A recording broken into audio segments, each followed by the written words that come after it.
Hello everyone and welcome to this bonus episode of the Talk Genealogy Podcast, the podcast for the genealogists with too much time on their hands. And this evening I'd like to draw on some of the conversations I've had with enthusiasts from North America who are searching for ancestors in England.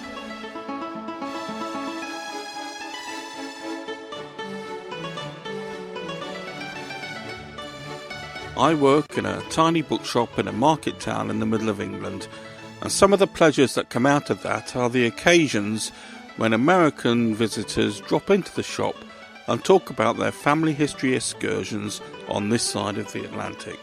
And I found that there are some common themes that keep cropping up. So I thought it might be worthwhile talking through those issues in an extra episode of the podcast. Now, this additional podcast does not wreck our regular schedule. I will still post a new Talk Genealogy podcast on the third day of each month. You'll know that I always preface my talks by reminding you that I am neither a professional nor an expert. I'm an enthusiast like you, who has spent more than 50 years digging up his family tree. And these podcasts are really no more than me sharing with you some of the lessons that I've learnt along the way. And this evening, that limitation is especially relevant. Why? Well, because I've never sat at a study desk in the middle of America and tried to research my family tree from that end of the telescope. So hey, what do I know about it? And I'm very much aware that the American audience is not short of podcasts about genealogy. They're all over the place. But since the advice that I'm offering here has been drawn directly from the conversations I've had with family history fans in my shop, I guess it might come from a different starting point. I was going to say a different focus, but that would be taking the telescope just an inch too far. My presentation is less than 4,000 words long. Any longer and you wouldn't be listening in any case. Now, obviously, in 4,000 words, I'm going to make sweeping generalisations, and yes, there will be scores of exceptions to what I say, but I hope you'll feel able to trust the general thrust of the advice which I'm offering. Now, I'm going to start halfway down the track, say, who wants to start at the beginning? So I'm assuming that you are already using the popular family history search sites. Regular listeners will know that I'm always reluctant to spend money on family history work, so I'm not going to recommend any particular site. Just, hey, take care of your pocket, yeah? The wolves are out there. I'm also taking it that you will have browsed through some of the guidebooks and the popular books on family history. I'm always getting told off for mentioning the older books. That's because they've been with me a long time.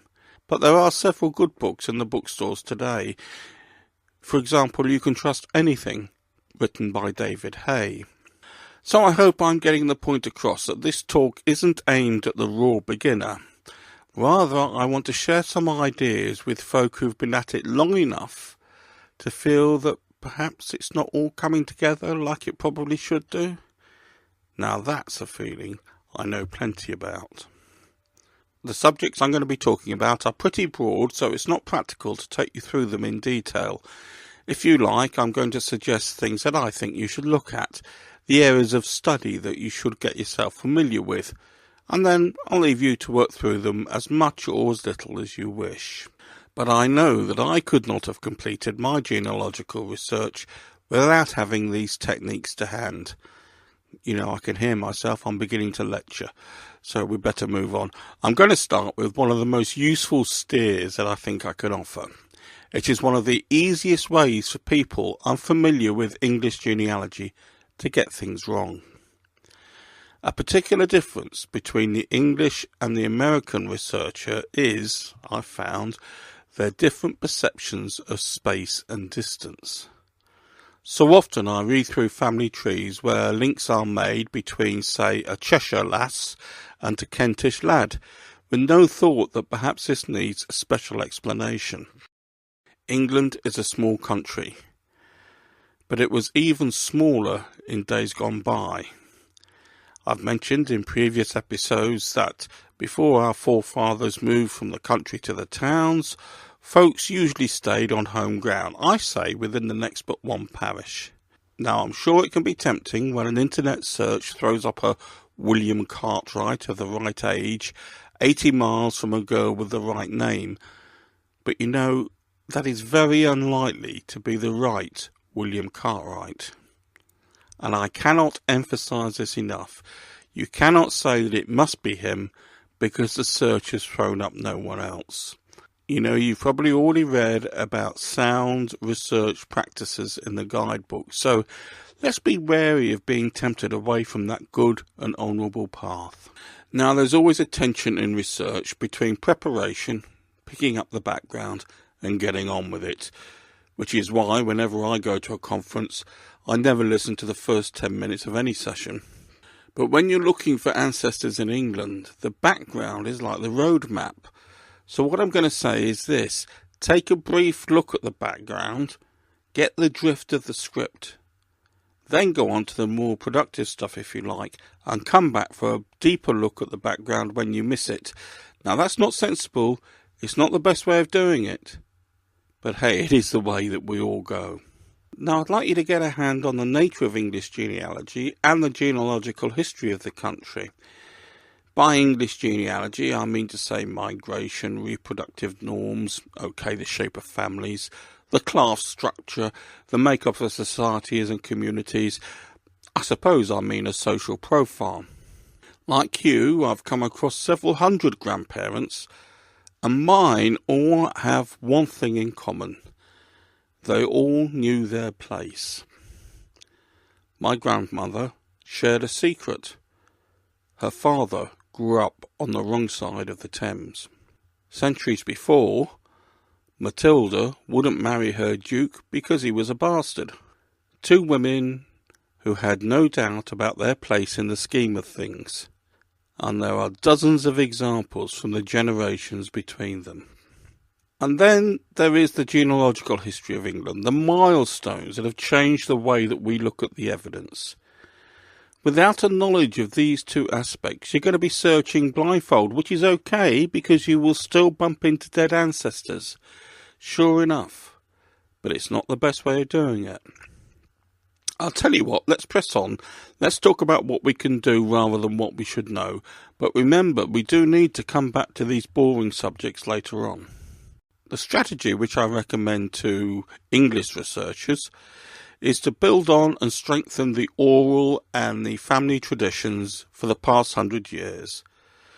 Then draw on the census to carry us back through Victorian times.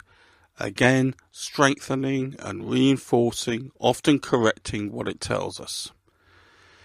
Hopefully we'll then find the village or the knot of villages where a particular branch of our family tree was embedded prior to the Industrial Revolution. And hopefully this will take us back to the commencement of the parish registers, when we will need to identify gateway ancestors, and you will, who will help us back to medieval times. Now the American researcher needs to recognise at what stage his emigrant ties in with this thread.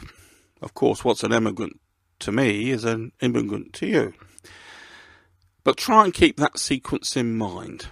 Hey, it would make more sense, wouldn't it, if we knew the background to English genealogy, but we're going to wait for later. With that in mind, there are some important websites that you may want to befriend. The Family History Society for the county in question, once you've established some links with that part of the country. You'll need to work out whether you want to join. I tend to do so because these groups are always short of funds but full of ideas on how to spend it. But look at their online facilities and also their web shop. Here you'll find out about the transcripts that are available, the current and past research work, particular issues relating to the area, a great fire, naval impressment or an industrial disease. But most important, you'll be in touch with people in the know. They do vary, but they are all run by enthusiasts, and who, by the way, never ask them to do free research for you. Some will, and you'll be surprised by their generosity, but they really are busy enough. If you want to browse a good Family History Society site, I would look at Cambridgeshire, the one that I use. In the same way, some parishes have their local history groups. For a really good one, search for the Bingham site in Nottingham. I will leave links on the show notes for tonight's episode, but they should Google up quite nicely in any case. The other essential sites spring from our old Public Records Office. They are the National Archives, British History Online, and the History of Parliament. If you are serious about ancestor hunting in England, you really do need to know your way around these sites so that you know what they've got and where to find it, and so you can navigate them for a quick check. Again, I will offer links on the show notes. Now, following on from those sites, you may want to look at the sites for the County Records Office. Now, the County Records Officers are good, they provide a good service, but you know, their websites are generally not too wonderful. In fact, they're pretty rubbish. So, hey-ho, you're using the popular family history search site that you've been using at home for some time, no doubt, and now you're bolstering that resource with a good knowledge of the different Family History Society sites by county and the 3 sites from the National Archives.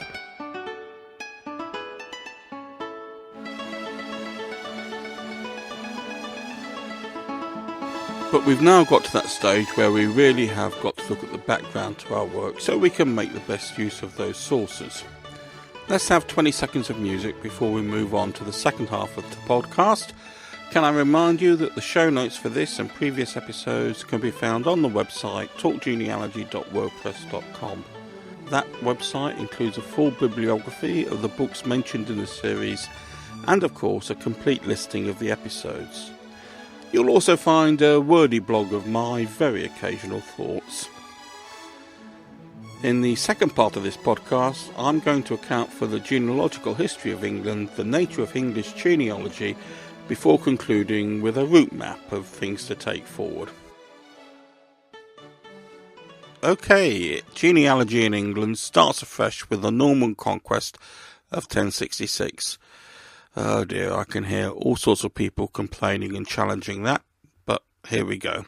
1066 brought new ruling families, new landholders, and a new written language. The Normans introduced new laws. Now, many names of the very first new families were written on what is called the Battle Abbey roll. That was reputedly a list of knights who fought at the Battle of Hastings with William the Conqueror. Now, it's gone missing, but several books have been written about it with transcripts, but it does not have a good reputation for being an accurate record of the knights who fought at the battle. I've always looked upon it as a fairly good record of the leading families in the 1 or 2 centuries following the conquest. The Normans took the place over, and 20 years after Hastings, this new genealogical landscape was detailed in the Domesday Book, where each of the landholding families were listed. Now, I tend to divide the history of genealogy in England into 3 periods: the medieval period, the Tudor and Stuart periods, but let's extend that by 100 years to the start of the Industrial Revolution, and then the modern period. My regular listeners will be familiar with the picture which I try to paint of our generation reaching back through the sources of the modern and the middle periods, while the footprints of our ancestors are reaching forward in the sources from the early periods, and it's our job to try and connect those 2 adventures.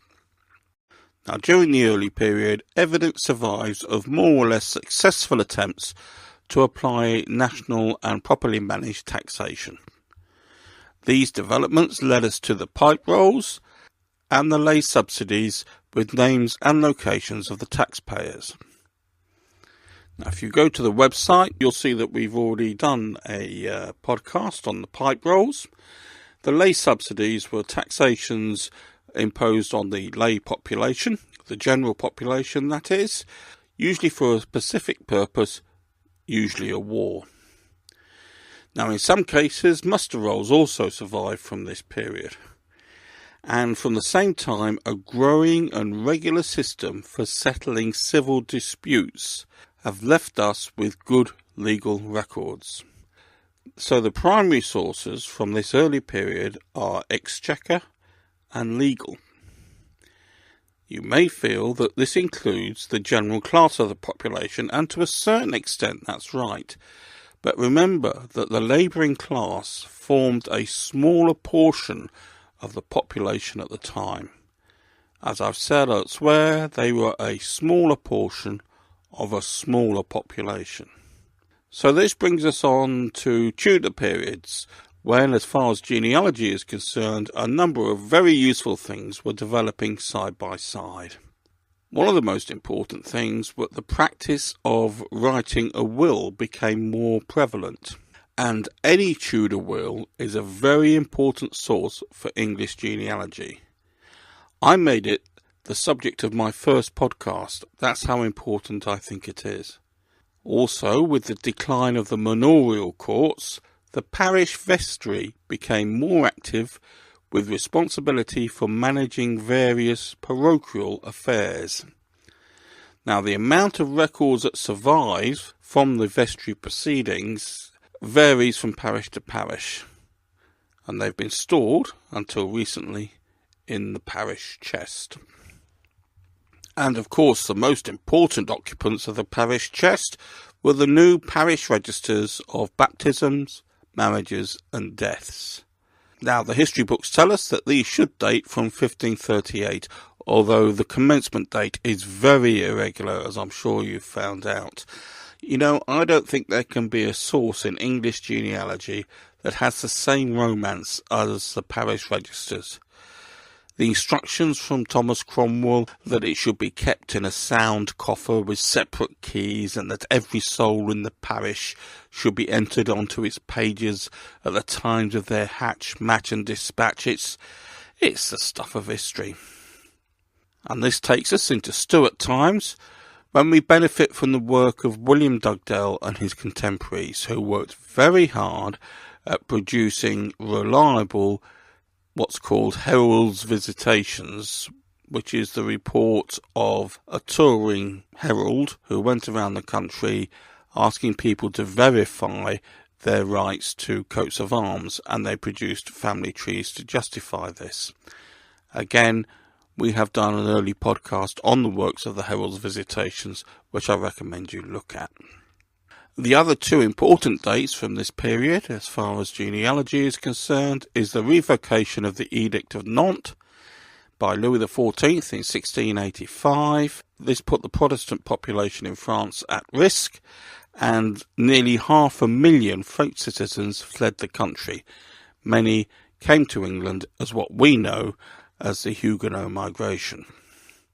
And that had a great effect, not only in terms of intermarriage, but also in the different records and registers which they kept. And then in 1753 we have Hardwicke's Marriage Act, which outlawed unlicensed marriages, the Fleet marriages, which some people say accounted for a third of marriages in the 17th century, although I'm not too sure of that myself. So those two events bring us into what I call the modern times, beginning with the Industrial Revolution, which my history teacher always told me began in 1760. This saw the migration of people from rural areas into the towns and sometimes into the cities. And with that great movement, civil registration of births, deaths and marriages began in 1837. And then from 1841 we have the census returns with names of our ancestors every 10 years. Now, there we are. That's a fair old chunk of English history delivered in less than 500 words. And I would encourage you to get familiar with those developments over the centuries. Let's look at why it's important to do that, even in these days of Google and index transcriptions on the net. Yes, search engines are very useful for delivering sometimes very obscure documents to our screen. But we need to understand not only what those documents are, but what documents and sources the search hasn't thrown up. What is missing, so that we can carry on looking for them. And of course, we need to understand the status and credibility of the records which the internet search has produced. Okay, we've looked at the sources of historical evidence. What is the picture that they produced? What can we make of those snippets of information? Now, I've already spoken about migration during the Reformation and the Industrial Revolution, and they helped to paint part of a picture of the population. But as you go further back in your family tree, you will need to establish a social profile. What do I mean by that? Well, fundamentally, their class and their religion. Now, people will build up a full social profile, adding marriage patterns, fertility, morbidity, and much else. But when you're talking about a social profile for genealogy, the class and religion are the thick end of it. After the conquest, the Normans were top dogs, we know that. Now, generally speaking, the English way was to devolve property to the primary heir, rather than dividing it up into small parcels and giving a small parcel to each child. Now, as Dorothy L. Sayers once put it, this is very unfair to the children, but very fair to the property, because it stays in one body.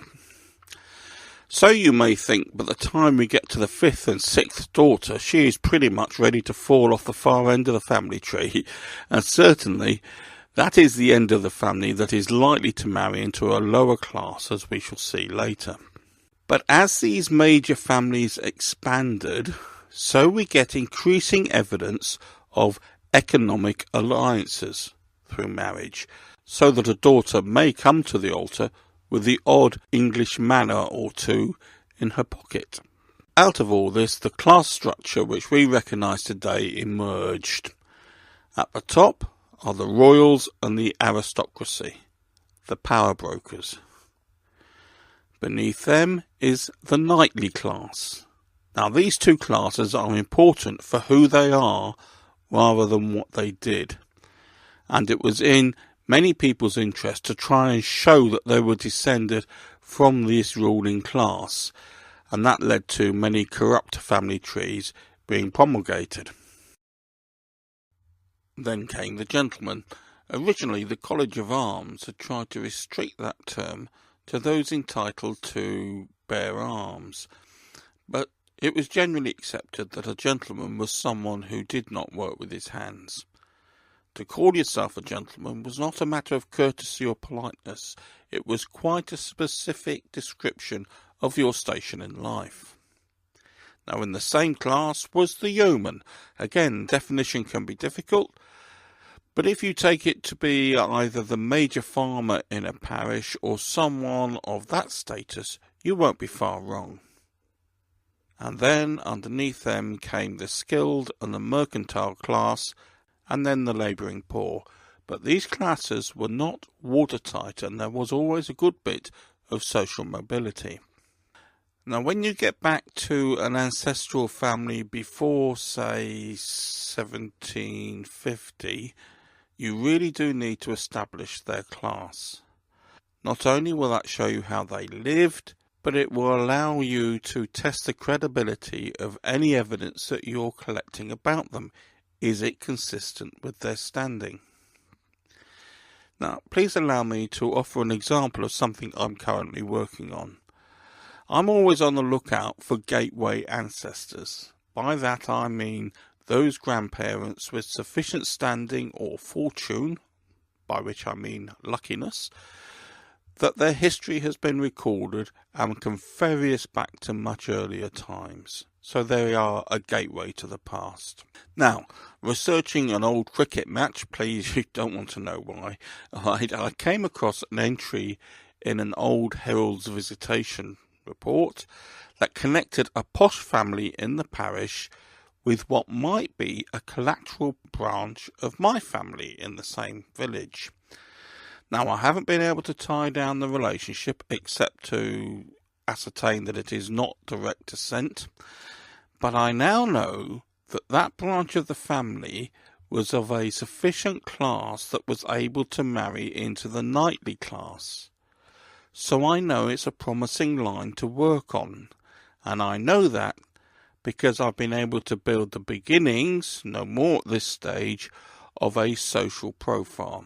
So it is this background knowledge that is guiding the direction of my work.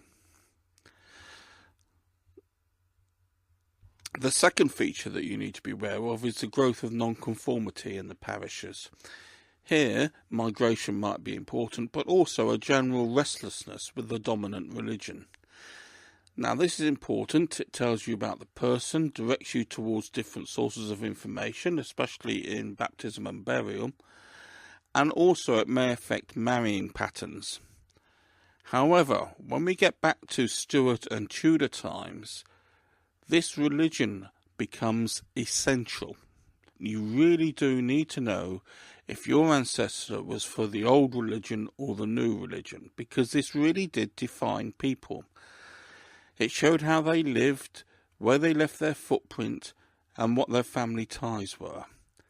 And it will lead you to understand their wills and transfers of land, abstention from office, and fines for not attending church, and much, much more. Again, an example from my own file, and I don't want to keep using my own work, but the examples are relevant. One of my grandparents in Tudor times followed a nonconformist religion.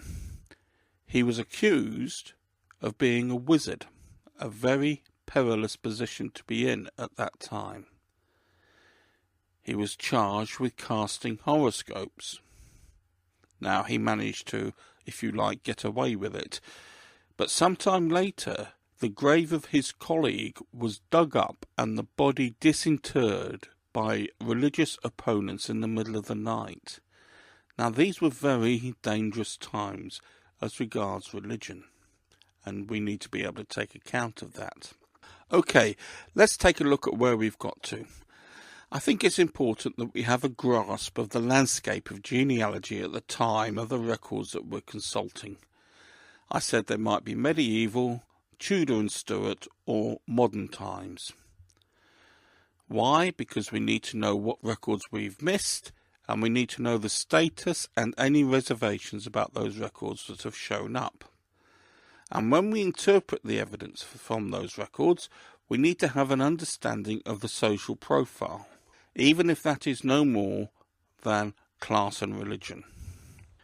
The overall strategy that I suggested was to use oral and family tradition to take us back 100 years and then hitch a ride on the census returns. We need to validate everything we pick up from oral, family and census evidence. Remember, the census is really oral history one step removed. It's what our family told the enumerators, and in my case, so why not in yours, they told fibs. The 1851 census is especially important in England because it gives places of birth, perhaps 1 or 2 generations into the Industrial Revolution. Once in the rural community, the parish registers and the vestry records will hopefully whistle us back to the early Stuart and Tudor times. Then, using our knowledge of the sources available at the period, we look for a gateway ancestor or ancestors to take us back to early times. And I gave an example of how social profiling can help in that. I've suggested some essential websites for you to familiarise yourselves with.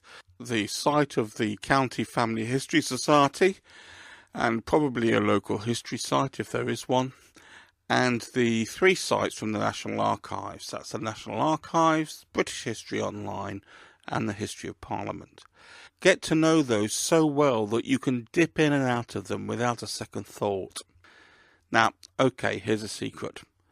I have offered you the thorough and most intricate route to solving your family tree in England. I've done this because this is the podcast for the genealogist with too much time on their hands. But the payoff is worth it. Do genealogy thoroughly, and through understanding your ancestors, you'll get to know them. Oh, and one last word of advice. Your family story is interesting to you and 1 or 2 others. But but do watch out for that glazed look when you begin to tell it to other people. Thank you for listening to this extra episode of the Talk Genealogy Podcast. Please get in touch if you've any thoughts or comments or a family history story that you'd like to tell. Can I remind you that the show notes for tonight's episode can be found on talkgenealogy.wordpress.com. And as always, I'll be posting another podcast at 7:30 p.m. UK time on the third day of each month. My thanks to Freeze Effects for the music, Emily Brooks for the voiceover, but most of all, thank you for listening. Good night.